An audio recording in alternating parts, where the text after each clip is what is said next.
आज हम स्टार्ट करेंगे इंट्रोडक्शन ऑफ सेक्सुअल रिप्रोडक्शन। यहीं से आपका सिलेबस शुरू होता है और आपको ये वीडियो बढ़िया से देखना चाहिए क्योंकि एग्ज़ाम में भी आपको ये फ़ायदेमंद होगा। ये नहीं कि एक बार सब्सक्राइब कर दिए उसके बाद देखना ही बंद कर दिए, ऐसा नहीं है। आप लोग इसको देखिए, एग्ज़ाम के लिए फ़ायदेमंद होगा। खास करके भी लॉकडाउन का समय है, जो पढ़ाए हैं सबको बस दोहरा रहे हैं। ये नहीं कि बोर्ड पे छोटा लिखा है बड़ा लिखा है, इससे मतलब ही नहीं है क्योंकि आपको सब पढ़ाया हुआ है। बस आप लोग के लिए ही वीडियो बना रहे हैं, इसलिए आप ध्यान से बस सुनते रहिए। सब लिखवाया हुआ है। यहाँ पे हमने लिखा है स्टेजेज ऑफ इंडिविजुअल। तो 3 स्टेजेज है होता है इसका। कोई भी इंडिविजुअल है उसका 3 स्टेज है। एक स्टेज होता है उसका प्री रिप्रोडक्टिव स्टेज, जिसको जुवेनाइल स्टेज कहते हैं या वेजिटेटिव स्टेज। इट मीन्स वो स्टेज इंडिविजुअल का, किसी आदमी का या किसी एनिमल का रिप्रोडक्शन के लायक नहीं होता, बॉडी पूरी तरह से डेवलप नहीं करता, उसको हम कहते हैं प्री रिप्रोडक्टिव स्टेज। प्लांट में हम वेजिटेटिव स्टेज कहेंगे। और जब मैचुरेशन हो जाता है तो उसको हम कहते हैं रिप्रोडक्टिव स्टेज। रिप्रोडक्टिव स्टेज का मतलब बॉडी का पूरा ग्रोथ हो जाता है और जो सेल है कंप्लीटली बनना शुरू हो जाता है। ह्यूमन के केस में हम बात करें तो फीमेल में 18 ईयर सेल माना गया है, मेल का 21 ईयर सेल माना गया है। और इसमें अगर हम देखें तो इसमें भी हम 3 भाग में डिवाइड करेंगे और आप सेकेंड चैप्टर में जाएंगे तो वहाँ पर यहीं से शुरू हो जाता है। जिसको प्लांट में पढ़ेंगे तो इसको हम स्पोरोजेनेसिस कहते हैं, और अगर एनिमल में कहेंगे पढ़ेंगे तो इसको गैमेटोजेनेसिस कहते हैं। दोनों को ही हम क्या कहेंगे, प्री फर्टिलाइजेशन फेज। और जब स्पोर्स बन जाएगा, गैमिट बन जाएगा, तो फिर इसका फ्यूजन होता है। दूसरा स्टेज को कहते हैं पोस्ट फर्टिलाइजेशन, ये फेज ऑफ फर्टिलाइजेशन। और जब फर्टिलाइजेशन होगा तो जायगोट बनेगा, चाहे एनिमल हो या प्लांट हो। तो उस जायगोट को हम सिंगल सेल एम्ब्रियो कहेंगे। और उसके बाद उसमें जो चेंज आएगा इसको हम कहते हैं एम्ब्रियोजेनेसिस। एम्ब्रियोजेनेसिस का मतलब एक सेल का जो जायगोट है वो पूरा बॉडी के रूप में डेवलप कर जाता है। अगर एनिमल है तो पूरा यंग बंस बन जाएगा, अगर प्लांट है तो एक प्लांटलेट बन जाएगा। तो ये स्टेजेज हुआ। लेकिन एक और स्टेजेज है, उसको कहते हैं पोस्ट रिप्रोडक्टिव स्टेज। मतलब एक ऐसा स्टेज आता है किसी इंडिविजुअल का, किसी की उसमें रिप्रोडक्शन की क्षमता खत्म हो जाती है तो उसको सेनिसेंट फेज कहते हैं, यानी टूटने वाला फेज कहते हैं। अगर मेल है तो उसमें गैमिट बनने की कैपेसिटी नहीं है, फीमेल है तो वहाँ बनने की कैपेसिटी नहीं है। तो इस हिसाब से 3 स्टेजेज है। अब हम बात करें सेक्सुअलिटी का। सेक्सुअलिटी का मतलब कोई इंडिविजुअल हो तो कैसा होता है, यूनिसेक्सुअल, बाईसेक्सुअल। तो यूनिसेक्सुअल होगा जिसमें कि मेल एंड फीमेल सेपरेट होगा। बाईसेक्सुअल का मतलब इसको हम हर्माफ्रोडाइट भी कहते हैं।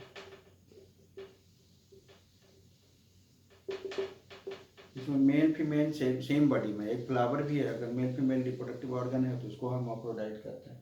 बट कंडीशन की बात बोलेंगे तो बाईसेक्सुअल वाले को हम मोनोसियस बोलते हैं और यूनिसेक्सुअल वाले को डायोसियस बोलते हैं। और इस डायोसियस में मेल पार्ट अगर लिए हुए हैं तो उसको अस्टामिनेट बोलते हैं, फीमेल पार्ट लिए हुए हैं तो उसको पिस्टिलेट बोलते हैं। मतलब ये कंडीशन आपका है। फिर हम सेल की बात करें, रिप्रोडक्टिव सेल का, अगर सेल लगातार डिवाइड करता है और अपने जैसा डिप्लॉयड सेल बनाता है, यानी माइटोसिस होगा। अगर 2n है तो 2n बनेगा, n है तो n बनेगा। तो इसको हम कहते हैं माइटोसाइट। लोअर प्लांट हो या हायर प्लांट हो, सब में यही होता है। लेकिन मियोसाइट्स में सभी में क्या होता है, 2n है तो 4n बनेगा। इसका मतलब है नंबर ऑफ क्रोमोजोम 4 होगा और नंबर ऑफ सेल 4 होगा और क्रोमोजोम की संख्या हाफ हो जाएगी। और इसके बारे में डिटेल्स में आप पढ़े ही होंगे कि ये आपको रिडक्शन डिवीजन होता है और इक्वेशनल डिवीजन होता है। अगर हम पोलॉइडी की बात करें, यानी सेट की बात करें क्रोमोजोम का, 2n होगा, n होगा, n होगा, 2n होगा, 3n। तो एक सेट जो होता है किसी एक सेल में तो उसको हम पोलॉइडी कहेंगे। अगर n है तो हैप्लॉइड, 2n है तो डिप्लॉइड, 3n है तो ट्रिप्लॉइड। आगे वाले क्लास में आप देखेंगे कि फ्लावरिंग प्लांट में एंडोस्पर्म बनता है तो वो PEN से डेवलप करता है। तो PEN क्या है, ट्रिप्लॉइड है। हैप्लॉइड क्या होता है, गैमिट होता है। मेल गैमिट में जैसे पोलिन ग्रेन है, या हम बात करेंगे स्पर्म है, तो वहाँ पे n नंबर ऑफ क्रोमोजोम है। डिप्लॉइड में क्या होता है कि n फ्यूज करेगा तो डिप्लॉइड बनेगा और यही बाद में डेवलप कर जाता है बॉडी ऑर्गेनिज्म के रूप में।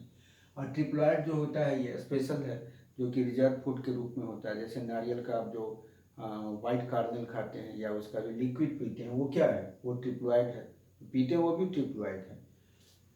इसके बाद हम साइकिल की बात करें, हायर एनिमल में साइकिल होता है, मैमल्स में खास करके oyster cycle and menstrual cycle.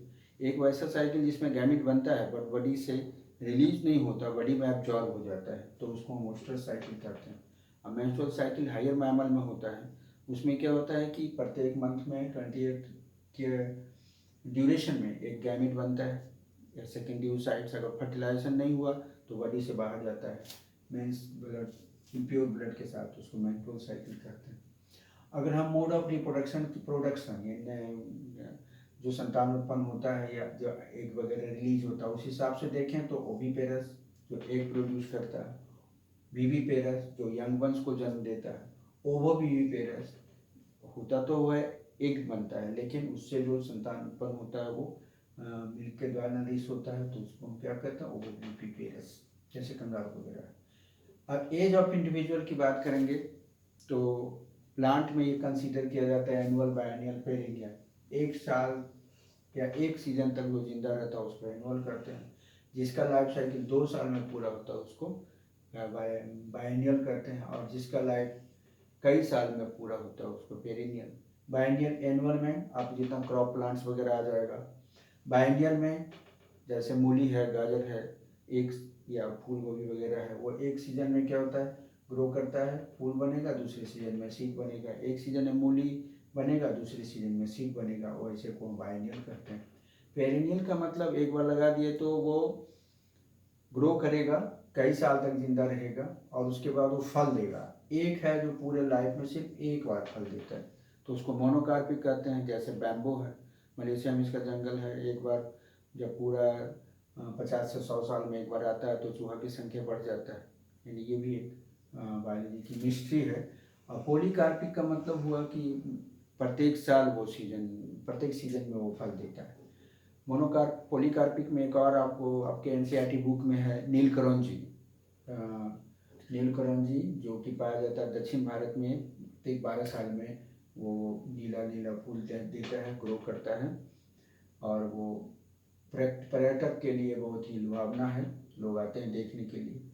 इसके बाद हम बात करेंगे पार्थेनोजेनेसिस एंड पार्थेनोकार्पिक। पार्थेनोजेनेसिस का मतलब होता है कि जो एग है, फीमेल एग है, वो डेवलप करता है इम्ब्रियो के रूप में, तो पार्थेनोजेनेसिस। लेकिन जब वही फीमेल एग डेवलप कर जाता है प्लांट में फ्रूट्स के रूप में तो उसको पार्थेनोकार्पिक कहते हैं। जैसे कि पपीता अगर सीडलेस है तो पार्थेनोकार्पिक है, अंगूर सीडलेस है तो पार्थेनोकार्पिक है, बनाना अगर सीडलेस है तो पार्थेनोकार्पिक है। तो ये इंट्रोडक्शन है। अब इसके बाद से हम लोग फ्लावरिंग प्लांट में आएंगे।